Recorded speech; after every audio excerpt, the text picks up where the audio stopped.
Y'all can't even score one run for Waino? Coming up on B Shafe Daily.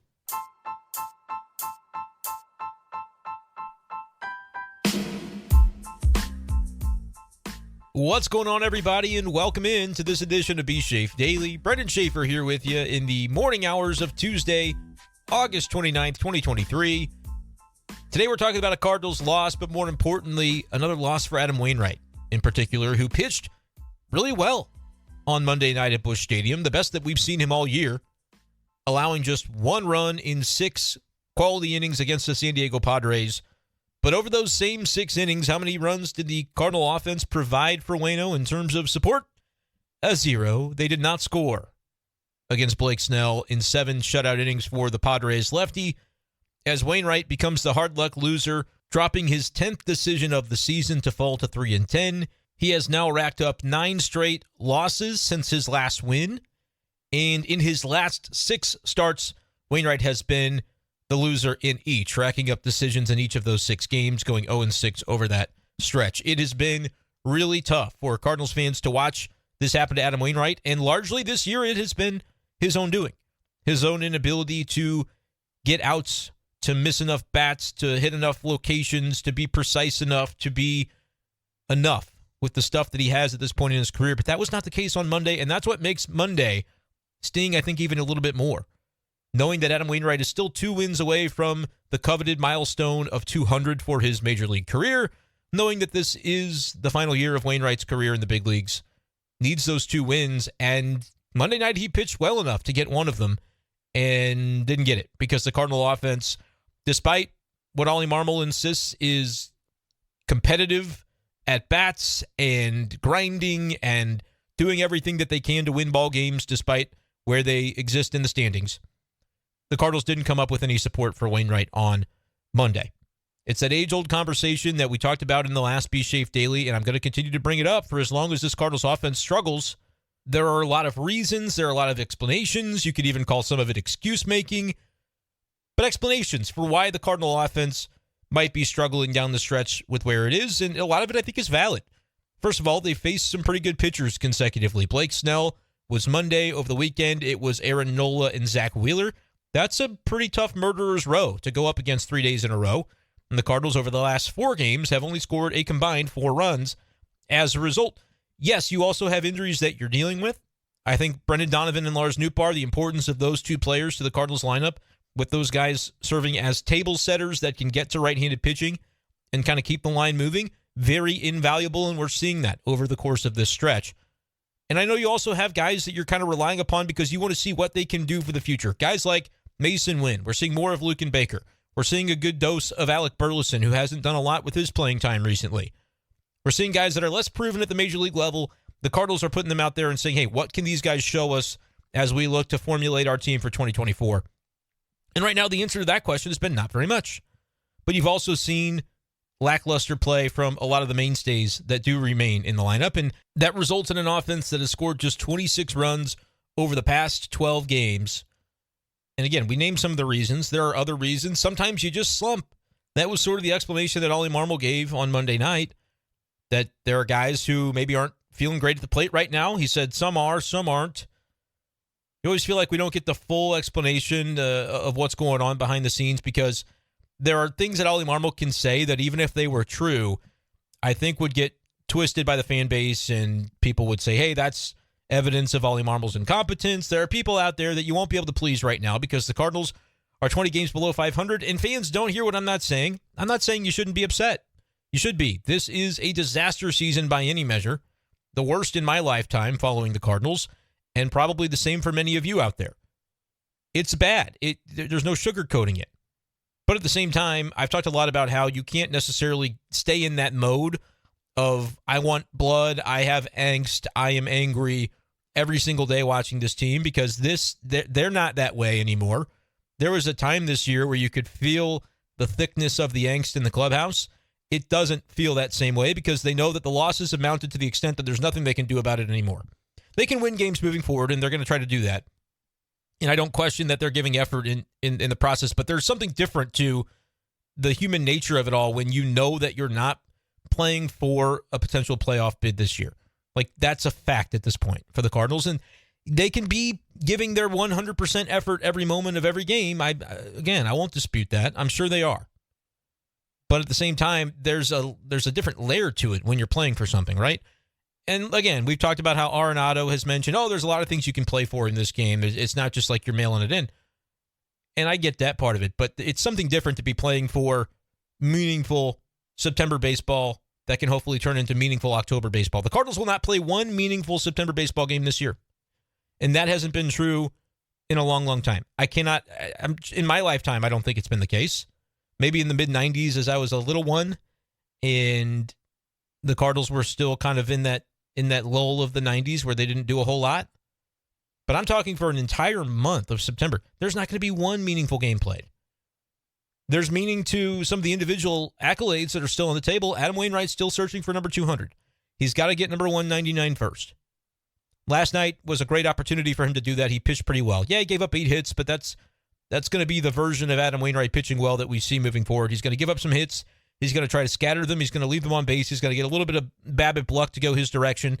The balls are going to bounce his way on occasion, and he's going to be able to turn in those types of quality starts. He had the third one of the season yesterday, the first game all year for Waino where he allowed fewer than 2 earned runs. 6 innings, 1 run. Yeah, just 1 strikeout. Had a few swing and misses, though, on the curveball. The curveball looked a little bit sharper for Waino yesterday.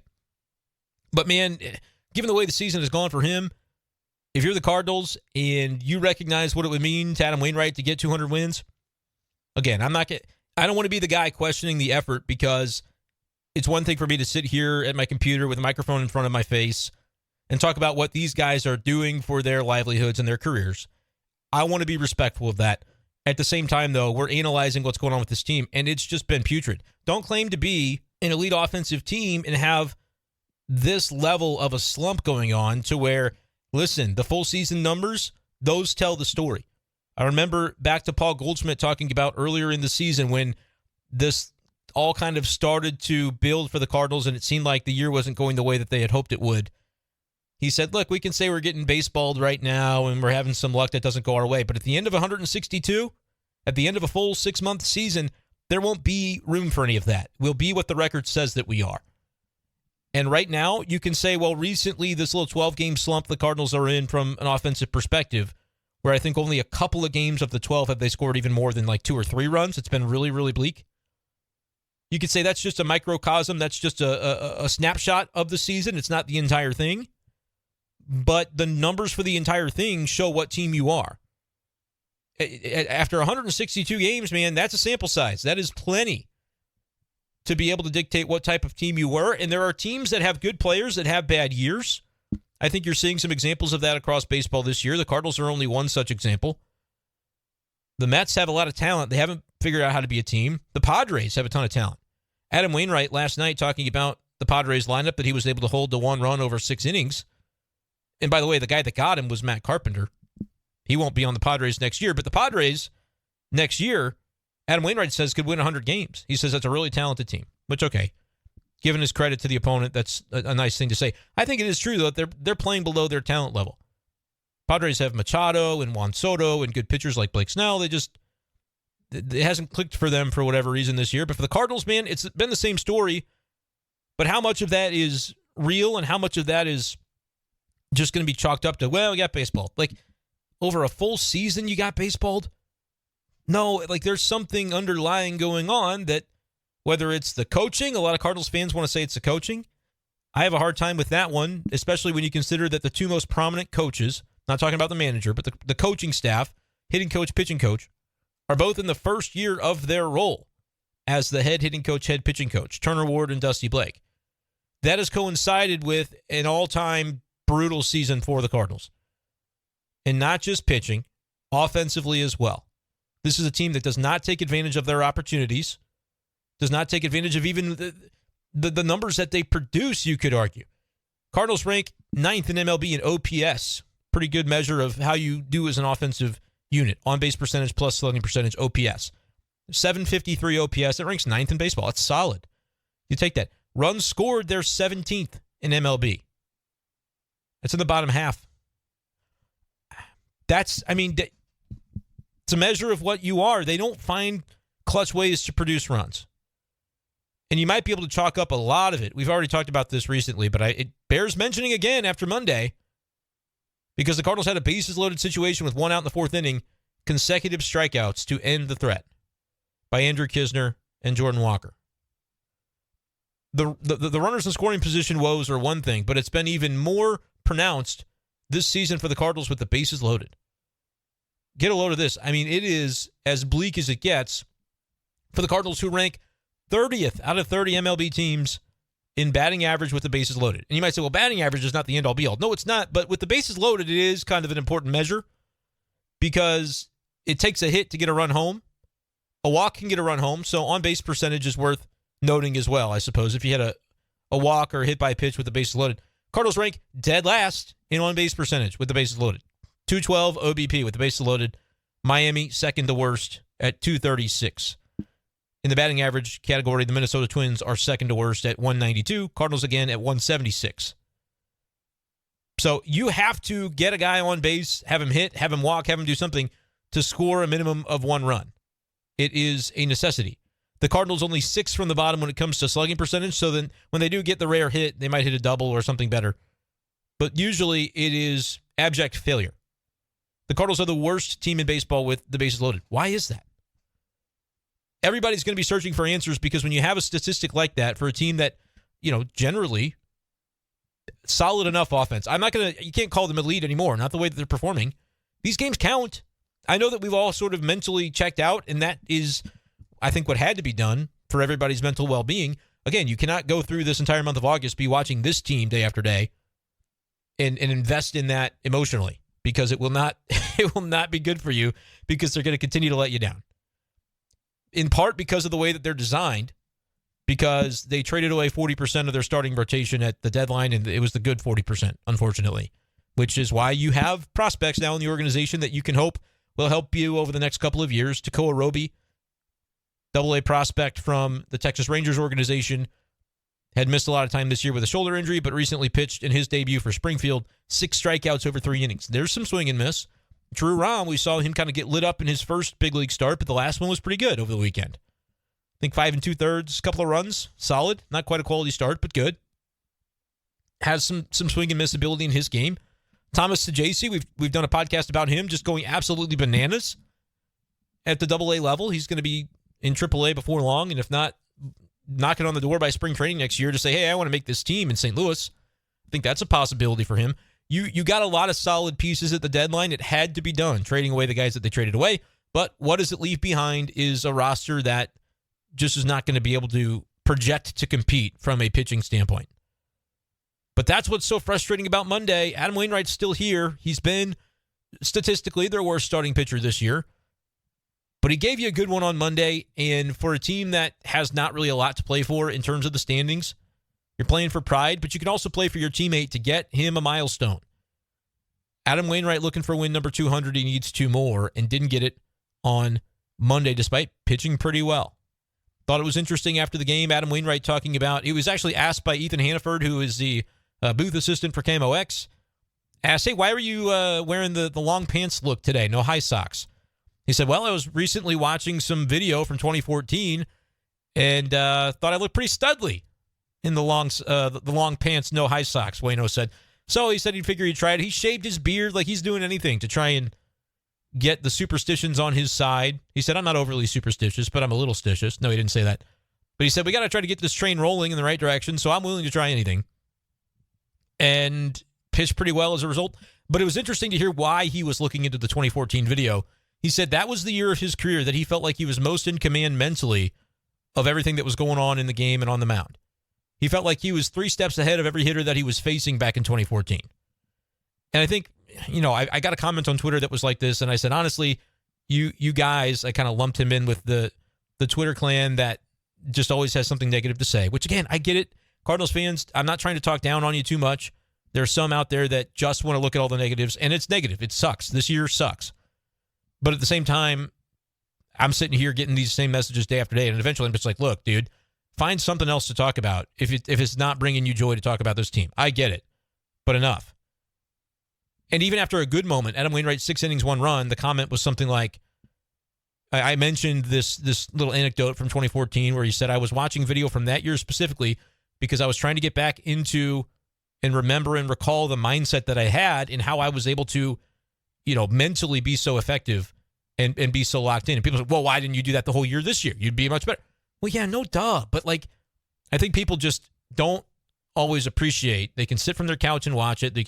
I'm doing it. I'm guilty of it at times as well. But I don't think people fully appreciate what it takes to operate as a professional athlete on that level. And it's not just as simple as saying, oh yeah, in 2014 I was awesome. Let me just get back into that headspace. That's a thing you got to learn and teach yourself to do in and of itself. And you also don't have the physical traits that you had back in 2014. If you're Adam Wainwright, he said 2013 was the strongest he ever felt physically, but 2014 was where he added the mental element to that and was able to really find some success. And he said it was fun pitching out there. But he talked a lot about just the movement, the location, and the way that he would approach hitters. He said he had the X game going. He talked about cutting, sinking, pitch up, pitch in, pitch down, pitch out, being able to just manipulate the baseball in the ways that he wanted and know from a strategic standpoint impact that would have on a hitter and be able to just, like he said, be 3 steps ahead. Just a fascinating insight to the psyche of a major league pitcher and one that has done this role successfully for a long, long time in the big leagues. And said he was able to implement a little bit of that yesterday. But, yeah, sure, it'd be great. If we had hindsight and it was perfect 20/20 vision, you could go, all right, Wayne, all you got to do is just capture that mindset when you're dealing with shoulder injuries and you're dealing with trying to just find a way to get through. Just go back to May or June and capture that mindset, and the season will be better. You'll get to 200 by the All-Star break, and everything will be great. All right, whatever. I just don't think we always appreciate how difficult this is to do at the level that these guys are trying to do it. And yeah, the Cardinals are operating at a level that's a little bit lower, or maybe a lot bit lower than the rest of the league this year. But I think it's gotten to a point where you just chalk it up and say it happens. But it can't happen again next year, and that's why I caution a little bit to say, all right, I trust, and people don't like hearing this, that I continue to stand by and say, I trust Ollie Marmol and think he's a good manager to guide this team into the future. I also think that there's never been a manager that sounds smart when his team is 20 games below 500. It's never happened in Major League history. And now more than ever in Major League history, managers not only have to meet with the writers every day and those guys get out their notepads and it shows, maybe a quote will show up in the newspaper the next morning. Now it's writers and you've got TV and radio, and a lot of times, almost every time, the post-game interview with the manager has TV cameras on it that's going to be aired not live, but moments later. And then it shows up on social media and on Twitter. I don't think Bally put up the Ollie stuff from yesterday, but usually they do. And he's got to say something every day because people are going to be asking the questions. And right now, those questions are rather repetitive because it's the same old story for the Cardinals every single day. They're not scoring runs. They say they've got a pretty good offense. Why aren't you hitting? That's what everybody wants to know. And Ollie blinked a little bit yesterday when I asked about, everybody's just trying to think of different ways to ask the same questions right now and see if they're going to get a different answer with a little bit more insight. And again, those answers, I'm just going to be frank with you, usually don't come when Ollie Marmol is on TV. Unfortunately, that's the version of Ollie Marmol that you guys see, but you get to see him after the heat of battle. And if it's a loss, as it has been many times this year, you don't necessarily end up getting the chipper version of him. The reflective version that's able to kind of sit back and go, okay, yeah, kind of candidly, here's what we're dealing with here. It's just in the heat of the moment, and he's got the lights on him. And that's, again, I think some empathy is good. Again, I'm not saying that Ollie Marmol has done a great job this year. The Cardinals are a losing organization this season, and I think everybody involved bears some level of responsibility for that. But it's just like with the coaching thing when I talk about, okay, let's evaluate the hitting coach and the pitching coach. Why aren't those guys able to fix what's going on here? It's a delicate balance. First of all, because they're in year one of their roles is why it's a delicate balance for me to try and articulate, okay, how good of a job or bad of a job are these guys doing? Well, we really only have the results to look at. And I don't think in the public eye we're ever going to really have the level of detail and insight that the organization can have behind closed doors as to what those guys are or are not doing. They continue to tell us that the coaches are doing a fantastic job and it's not their fault. I wouldn't expect them to say anything differently. I'm not just going to take them at the company line and the party line and say, oh, that's true. They're wonderful coaches. We don't see day in and day out what actually goes on, the level of detail and effort being put into trying to turn this thing around. We don't get to see all of that. I assume it's happening because I'm going to give the benefit of the doubt. But at the same time, even if it was just kind of a learning curve for coaches in the first year of their role with this team. Both guys were on the coaching staff last year, but they've been elevated into new roles. And it unfortunately has coincided with a period where, based on everything else going on, we've talked about the various reasons that this season has gone off the rails. Largely, it started with the front office not addressing the pitching the way that they needed to appropriately in the offseason last year, and kind of snowballed into other things that have gone wrong and the rule changes in the WBC and everything. You can lump, fresh coaching staff that's not really familiar with one another, I think is absolutely a factor. I don't know how much we'll ever figure out the extent of that, but I think it would be natural to assume it would take time for a coaching staff to gel.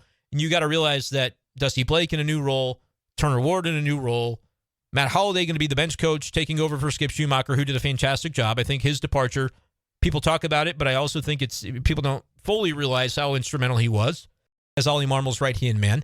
Matt Holliday decides a month later, nope, don't want to be the bench coach. Season's about to start. They're about to trek down to Jupiter, Florida in mid-January. You're a couple of weeks away from spring training opening. Got to find a bench coach. Joe McEwing, I think they lucked out to get him, honestly, because he's a veteran of that position and has done it for many, many years at the big league level. But also, he didn't have a lot of familiarity with that coaching staff the way that, again, Skip Schumacher was integrated. They had the thing going on.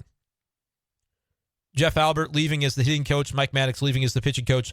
Those things, I don't claim to know the full details of how that went down. We do know what happened, and that those guys are both in roles with other teams now.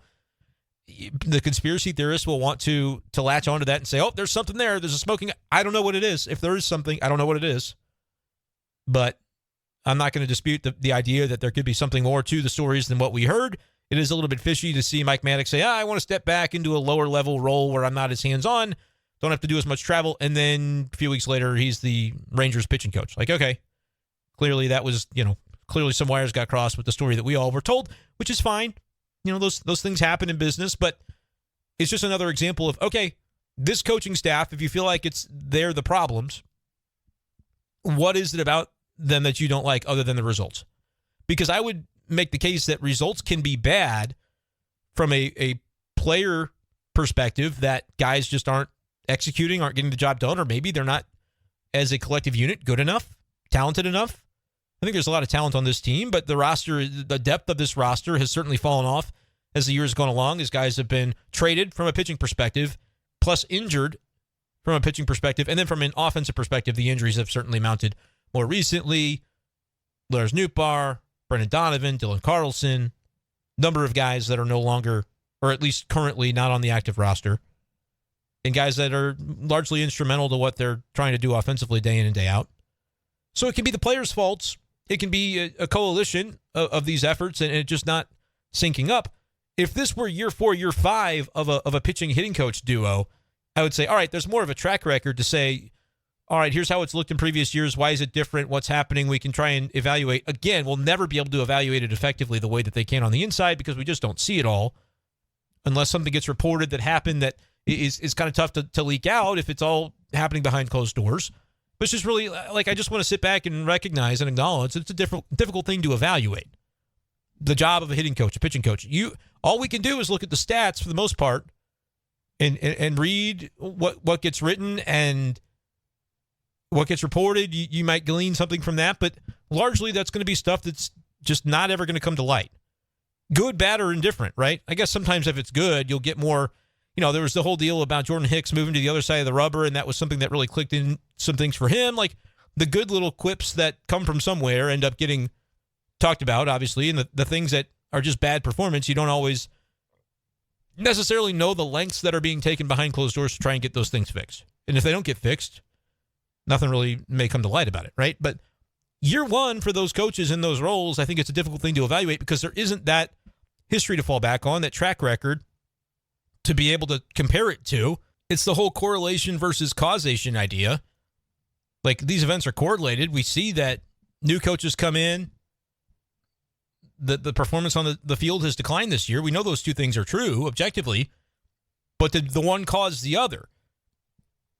I'm inclined to believe no, not by itself, not single-handedly. Did losing experienced coaches in Mike Maddox and Jeff Albert create a different scenario, a void that needed to be filled, and that realistically could be difficult to fill by a new group of coaches in year one, I think that's probably right on the button. But is it a fair way to phrase it that, well, these coaches are no good, and that's why this decline has happened, and or why the decline, when it did happen, they weren't able to turn it around as quickly because these coaches are no good. I don't think that's necessarily the thread. It might be true. I don't know, but I think you need more than a year to find that out. Especially when we talk correlation versus causation, you can have a whole lot of other elements that were correlated, right? The decline in performance on the field was also correlated to new rules that were put into place. Shift ban, pitch clock. Also correlated to a lot of the roster being gone for the WBC early in the year, which is kind of when things immediately started to go off the rails. I'm not saying that's the reason this season's been bad. They've had months and months and months since the World Baseball Classic in order to get things back on track. But there's a lot of things that are out there, and some of them might just be coincidental. Some of them there might be causation there that has contributed to why the Cardinals are struggling or have struggled all year. New catcher, which is the quarterback of the organization, and they had a really, really good one. Hall of Fame caliber quarterback before. Now Yadier Molina's gone, and they kind of just slapped some Flex Seal on it, some expensive Flex Seal, and said, this will be fine. This is how it works, right? And they found out very quickly that, no, it's not how it works. Wilson Contreras has largely been who he's been for his whole career, and probably there should have been some level of anticipation by the Cardinals that you're asking him or expecting him to do things that maybe are not within his skill set because he's not Yadier Molina, and very few ever have been. But those are just some general thoughts that I wanted to get down on this because I know that it's become a lot more of a talking point for fans. How much of the blame does a coaching staff need to bear for this? I think it needs to be, like, internally, absolutely. They should be analyzing the roles of every coach and trying to discern where things have gone wrong. But I also think that the front office has largely, in the way that John Mozeliak has talked about things since about midsummer, he has taken the brunt of it and said, it's on me and it's on the front office. We got it wrong. We didn't get the players necessary to compete the way we thought we were going to compete this year. And when you put that on yourself and on the front office, it can absolve some of the blame of the coaching staff, because Mo has even said, like, the coaches have done a great job. They didn't basically pick these players. We did. And when that happens, you can kind of take some bullets for a coaching staff that's a little green, a little bit underexperienced relative to what you had in previous years. New bench coach, new hitting coach, new pitching coach, manager in his second year. By falling on the sword, which I think is necessary, because I think a lot of Cardinals fans would agree that John Mozeliak did not have a good offseason last year and did not adequately staff this roster with the pieces that it needed to compete at a high level. But I also think there's frustration because the front office does its thing. It plops the product onto the field, and then it's up to the coaching staff to make the most out of it. And you could also say that, like, look, this isn't a 95-loss team roster-wise. It should have even been better than this. Even though we can all acknowledge that it wasn't enough to win 90 games, it shouldn't have necessarily ended to where it's going to lose 90 games. But this team is going to lose 90 games. It is going to happen. You know, it's not going to get any better now that they've subtracted key pieces at the trade deadline. No, this is like, we knew it was going to go this way after August 1st. But it doesn't make it less frustrating, especially when, like, again, you can forgive the pitching woes. You just know it's going to be bad. They're cycling through guys. I think there's going to be another roster move on Tuesday that'll come out from the bullpen. Like, they have to do these things because they're just trying to get through the season. But the offense should not be off the hook for the way that it's performing. And if we're going to insist that effort is there, I'm going to take you at your word on that, because I don't have the reporting or the ability to look inside the clubhouse when the doors are closed and say, nope, these guys aren't trying hard enough. They're not preparing hard enough. And that's the thing that I'm going to latch onto as criticism. I am not in a position where I feel comfortable to do that. But what that means is I can look at the execution and say, this, like, if this is supposed to be the lineup that gets it done in 2024, I've got questions, because they're not executing at that level. The pitching is what it is, and it's going to be human nature to kind of feel bad about that and be up against it, because you know the pitching is probably going to struggle. But it's also their jobs at this high of a level to grind through that and just compartmentalize and do their jobs offensively. Whatever pitcher you throw out there, give that guy a chance. If he gives up 4 or 5 runs, so be it. You probably should score 3 or 4 or 5 runs. That's what elite offenses do against the opposing starting pitcher. And then you should be able to tack on against the bullpen and try to come up with 5 or 6 for the game. Not every day are you going to be able to do that, but they've done it twice in 12 days. Twice in 12 games. That's not enough. Whoever you pin that on, I'm comfortable with the explanation that it's not effort-based, but that leads to the logical conclusion that there are questions then even more about this roster than just the pitching. Yes, some of it is injuries, and hopefully you get those guys back next year, but also you got to put together the depth offensively for 2024 that ensures when injuries do happen, because they're inevitable, every team deals with them, you don't just have the opportunity to excuse away a multi-week slump like this and say, that's just, we're dealing with some injuries. Okay, so then you're just not ever going to be a contending team again? Like, that's not what the Cardinals are saying, and that's not what I believe about what the Cardinals are going to be. But you can understand that if every team just said, well, we got injured, you could excuse away a lot of things year over year and end up as a 90-loss team every season. If the Cardinals are going to say that's not our standard and this is an anomaly rather than the new norm in St. Louis, then certain standards have to be met. If they want to claim that they hold themselves to those standards, performance-wise, it has to get there. Or that is the point at which you start saying, okay, reshuffle this organization from the top down, and that includes front office, includes field staff, includes players. I think because of the way it has been described by the front office, which John Mozeliak's staff, for good reason, has built up a lot of goodwill over the years because they have done a lot of really good things. This is going to be the first losing season in St. Louis since 2007. That October, John Mozeliak took over as the head baseball executive. So hasn't ever happened under his watch. You get one. That's kind of the attitude that I think is being taken by ownership, Bill DeWitt, because he has been steadfast in his belief in John Mozeliak, has maintained that he'll finish out his contract in St. Louis. Maybe that changes. Maybe it doesn't, but the contract does run through the 2025 season, so we'll see. Just extended him in February. Down at spring training, they talked about it. But if that's going to be the approach, I think I can live with that as somebody that follows and covers this team. But what it means is it has to be a radically different offseason because the Cardinals, through John Mozeliak and talking about the things that have gone wrong, the front office has fallen on the sword, which once again I think is probably necessary because they didn't do enough to prepare this team with the roster that it put together. But if they're going to fall on the sword, that has to mean radically different approach the next time around. If it's the same approach, then there were wires crossed somewhere or somewhere the situation was not being explained adequately. Because if you say, don't blame the coaches, it's not their fault, it's on us because we put this roster together, then guess what has to change significantly before next year? The roster. Because if it doesn't, it was just words from the front office. And then if the roster changes and you still don't come up with the better results, it becomes either the front office did it again and got the wrong players, didn't identify the right talents to bring in to build a 26-man roster and a 40-man roster and a 60-man roster, including guys that are potentially going to come up from the minor leagues throughout a season. They didn't get it right again, second off season in a row.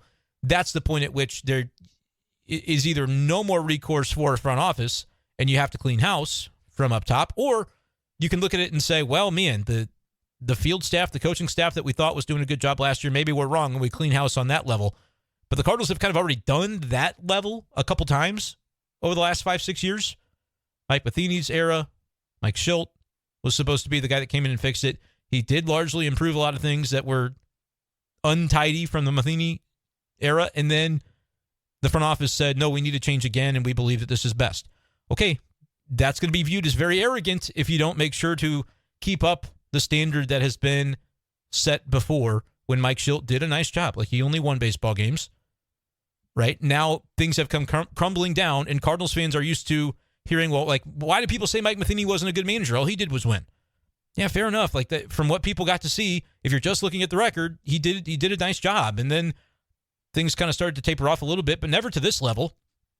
But the Cardinals had a standard back then, and they said, look, this level of play, flirting with 500, is not where things need to be from a record standpoint, and we're seeing things under the surface that are bubbling and that you need to stuff it out quickly. So they fired Mike Matheny. It was the right decision. I'm here to tell you it was the right decision.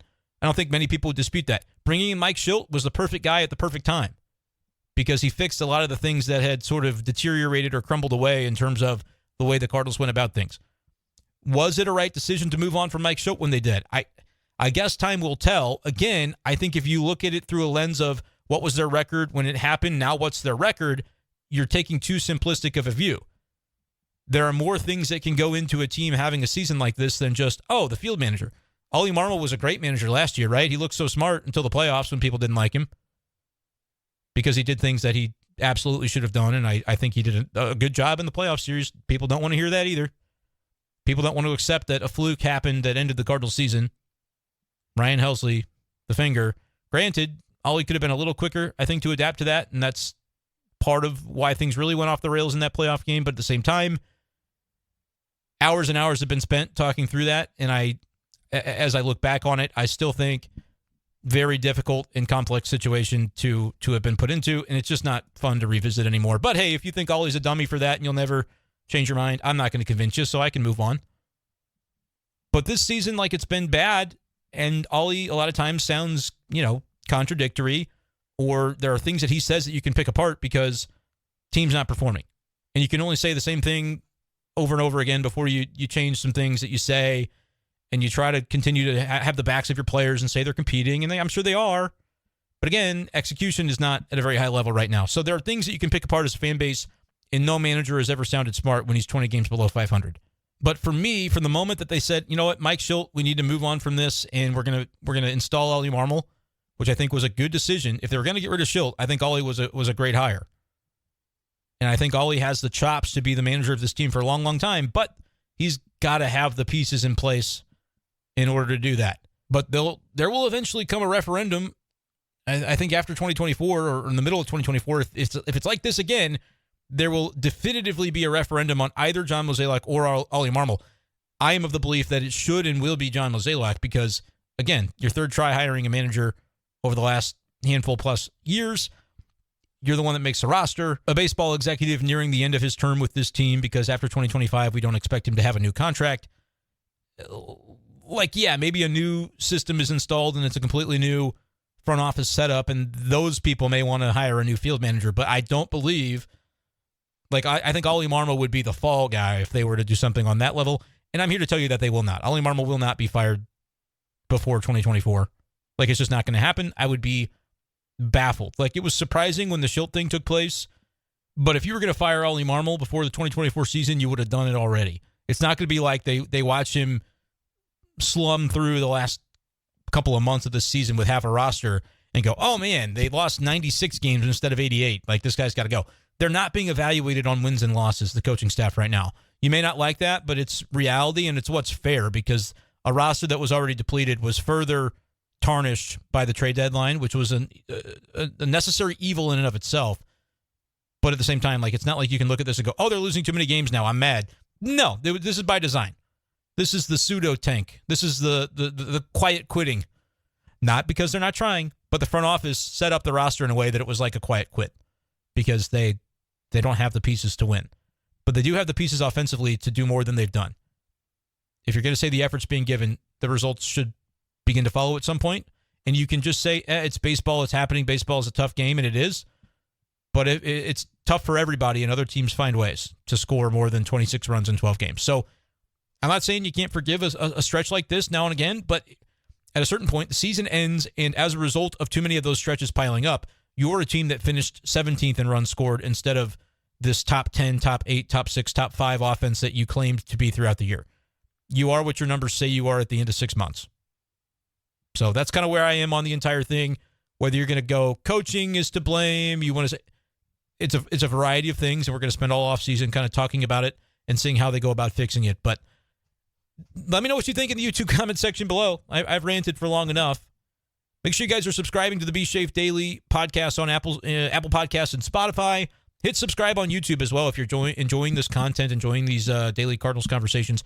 I do want to end on a little bit of a lighter note, I guess. It's Adam Wainwright audio talking about, the loss, so maybe not all that light, but this specifically was about facing Matt Carpenter because Carpenter had a couple of hits off of Wainwright yesterday, just classic Carp dinking singles into right field, and one of them ends up being the RBI that is the run that charges Waino with the loss. He only gave up one run. The Cardinals did not score over 7 innings against Blake Snell. By the time they scored on the Goldschmidt home run, it was already more than a one-run deficit. So Wainwright ends up being charged with the loss, but it was actually Matt Carpenter that did it to him. But there is one thing that Carp did not do to Wainwright that Waino just said, I'm not doing it. I will not allow this to take place. So here's a little bit of Wainwright audio from after the game to wrap things up here on Be Shafe Daily. Stinky Carp. Golly, we'll send him some room service at 4 o'clock this morning or something. But my main focus, other than getting him out, was he is not hitting a home run off me. That's not going to be on my conscience the rest of my life.